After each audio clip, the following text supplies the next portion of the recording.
Break के बाद मैं एक स्टेटमेंट से बात शुरू करना चाहता हूं। राहुल गांधी जी ने कहा कि आज हमारे देश का युवा करीब 7.5 घंटे मोबाइल फोन में लगा रहता है। युवा जो है 7.5 घंटे औसत की बात करी होगी उन्होंने, लगा रहता है। वजह है बेरोजगारी, क्योंकि नरेंद्र मोदी जी ने युवाओं से रोजगार छीन लिया है। बातचीत का सिलसिला यहीं से जोड़ेंगे। रशीदी साहब मौजूद हैं, बातचीत यहीं से शुरू कर लेते हैं। ब्रेक के बाद आए हैं, जैम में फंस गए थे जी। सबसे पहले तो मैं माफी चाहता हूं। कोई बात नहीं, वो तो सड़क की बात है। क्योंकि मोदी जी आए हुए हैं अपने हेड ऑफिस में। जी जी। दरियागंज से लेके पूरा मिंटू ब्रिज सब जाम है। जी जी जी। मोदी जी की वजह से। सुरक्षा हो जाए तो फिर देखिए सारे लोग बाहर आ जाते हैं, इसलिए सुरक्षा जरूरी। जी जी जी जी जी। तो इसलिए माफी भी चाहता हूं और ये बताना भी चाहता हूं कि हमारे देश के नेताओं को ऐसा होना चाहिए कि लोग तकलीफ में ना आए। हाँ। रही बात राहुल गांधी जी ने जो कहा है, इसमें कोई दो राय नहीं है। प्रधानमंत्री जी ने, आपको याद होगा, जो 5 राज्यों के इलेक्शन हुए, अपनी रैलियों में ये कहा कि हम अगले 5 साल तक 80 करोड़ लोगों को राशन देंगे। हाँ। इसका मतलब कुछ तो बेरोजगार पहले से, कुछ और को बेरोजगार करने जा रहे हैं।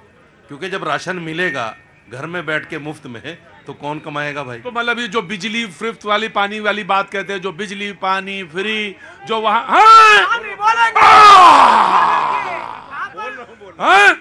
अरे बोलने तो दो, सांस तो लेने दे। अभी बोल रहे हैं रशीदी साहब, कहाँ कामा लगाया है जी? हाँ बोलने दो। हाँ देखिए, मैं मुफ्त के हक में नहीं हूँ। मुफ्त के हक में नहीं? बिल्कुल नहीं हूँ। क्योंकि दिल्ली में कहावत मशहूर है कि अगर किसी को बेरोजगार करना हो तो उसको 2 वक्त का खाना दे दो, रहने के लिए कमरा दे दो। वो करेगा ही नहीं कुछ भी, वो खाएगा और सोएगा। तो ये राशन मुफ्त का जो है, अगर केजरीवाल ने बिजली पानी मुफ्त दिया और आप उसको कोस रहे हैं कि उन्होंने मुफ्त की रेवड़ियां मारी, नहीं, वो तर्क दे रहे थे। नहीं, मुफ्त की रेवड़ियां कहते हैं बीजेपी के लोग। ये 80 करोड़ को राशन देना क्या है, मुफ्त की रेवड़ियां नहीं है? इस पर भी हमें सोचना चाहिए। इस पर भी हमें सोचना चाहिए। कांग्रेस कहना चाहता है कुछ जी। इधर से कौन हाथ उठा रहा था? 1 2 3। कहां से आए हो? यूपी से। क्या नाम है? हाँ? सुदेश नाम है मेरा। सुदेश, आज मुझे कानपुर से सैनी साहब ने एक व्हाट्सएप किया कि स्पाइनल इंजरीज वाले जो लोग होते हैं उनको आयुष्मान कार्ड में फिजियोथेरेपी की सुविधा मिलनी चाहिए, क्योंकि वो हॉस्पिटल तक नहीं जा पाते। और कल जो मैं शो कर रहा था उसको देखने के बाद उन्होंने कहा फिजियोथेरेपी घर पे हो जाए तो ऐसी सुविधा होनी चाहिए। लगभग उन्होंने कहा कि मेरे साथ लगभग 1000 लोग संपर्क में हैं, और ऐसा हो जाता है कि बेड पे पड़े रहते हैं, बेडसोर हो जाते हैं, बेड पे लेटे लेटे जो घाव हो जाते हैं। वो इस व्यथा की ओर इंगित कर रहे थे कि आयुष्मान कार्ड में ये भी एक प्रावधान होना चाहिए। जी बोलिए, कहाँ बोल रहे थे? जी बोलिए। सर, मैं ये कहना चाहूँगा, मोदी जी ने जो 80 करोड़ लोगों को राशन देने की बात बोली है ना, तो इसको 80 करोड़ ही क्यों बोला है? क्या इसको कम नहीं बोल सकते थे? क्या इसको ये नहीं कह सकते थे कि हम 80 करोड़ जो ये 2 करोड़ नहीं कह सकते थे? 80 करोड़ को ही क्यों राशन देने को बोला है? उसे कम करने की बात क्यों नहीं गई मोदी जी ने? तो बताओ इसका पीछे क्या कारण होगा? कारण सर, मोदी से पूछ रहे हैं, मुझे क्वेश्चन करना है, 80 करोड़ को ही राशन क्यों देना है? अच्छा चलो एक काम करते हैं, मोदी जी चुनाव में मिलेंगे 24 में, दोनों लोग चल के पूछेंगे ये बात, है ना, कि 80 क्यों कहा उन्होंने, 2 करोड़ क्यों नहीं कहा? अब जब 80 दे रहे हैं तो 80 का तो खाता आएगा ना, अब 2 का क्यों? हाँ, 80 को क्यों रखना है? 80 को कम करने की कोशिश क्यों नहीं करी? अच्छा, कम करने की कोशिश क्यों नहीं करी? ये कम कर देना चाहिए, 2 करोड़ पे ले आना चाहिए। जी सर, मुझे सारे, क्या नाम है साहब आपका? मेरा दीपक गुप्ता नाम है। दीपक जी गुप्ता जी क्या करते हैं? मैं योगा ट्रेनर हूँ। योगा ट्रेनर है? और मैं मुंबई बहुत बहुत स्वागत है पहले आपका।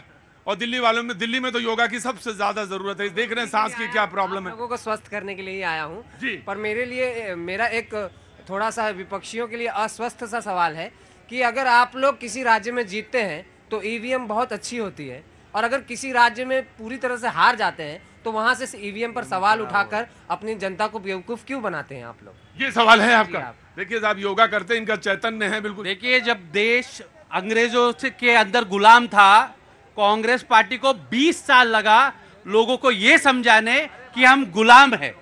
तो आज नरेंद्र मोदी जी जितने कांग्रेस के समय में जो सब कुछ बना, रेल बना, बेल बना, आज हर चीज अदानी अपने मित्र को दिया जा रहा है। हम तो आपका ही लड़ाई लड़ रहे, हम तो आपको ये समझा के तक रहे कि जो कुछ कांग्रेस ने बनाया, आप लोग ने बनाया, उसको बेचा जा रहा है। मुंबई 10 एयरपोर्ट को बेचा गया। आज मैं अपोजिशन के बारे में कहता हूं कि आप लोग की लड़ाई, ये जनता की लड़ाई है। आज आप समझ नहीं रहे हो, कांग्रेस पार्टी हो या पूरा विपक्ष है, ये आपकी बात रख रही है, आपकी लड़ाई लड़ रही है। जी जी जी जी जी देखिए, इन्होंने सवाल किया जनता के विवेक पे। अगर बीजेपी को 23 करोड़ लोग अगर वोट करते हैं तो क्या मतलब जो उनके पास विवेक है, विवेक नहीं है क्या? विवेकहीन है। दूसरी बात, अभी बड़ी बात कर रहे थे संसद के अंदर मामले की। जुलाई के अंदर कर्नाटका विधानसभा में एक व्यक्ति एमएलए की कुर्सी पे जाके बैठता है, जवाब देंगे उस पर जो है। और ये मामला जो कि विचाराधीन है, जिसकी इन्वेस्टिगेशन गोइंग ऑन है, आपको इंतजार क्यों नहीं होता? क्या आप चाहते हैं? मैं ये पूछना चाहता हूँ, आपने रस्सी क्यों लगाई यहाँ पे? जी जी वो जवाब देना चाहते हैं। देखिए, फ्रांस के संसद में ये खुलेआम बोला गया कि राफेल में जो अनिल अंबानी को ठेका दिया गया, भारत सरकार से बार बार सबूत मांगा जा रहा है कि अनिल अंबानी जो बाद में बैंक करप्ट हुआ है, आप लोग उसका जवाब नहीं दे रहे। राफेल के मामले में देश की सबसे बड़ी अदालत फैसला करती है। आपने 3 विषयों को लेकर सवाल उठाए जो है। मैंने उस समय भी आपके प्रवक्ताओं को चुनौती दी थी, नेशनल स्पोक्सपर्सन को। आपको जरा शर्म आनी आया आया आया आया आया आया। अरे रख ले, नीचे रख ले बाबू, नीचे रख लो। आपने, अरे वो ढूंढ रहे हैं अपने मुख्यमंत्री को, आप कह रहे नीचे रख लो। अरे ठीक है, अरे ठीक है, अरे रख लो।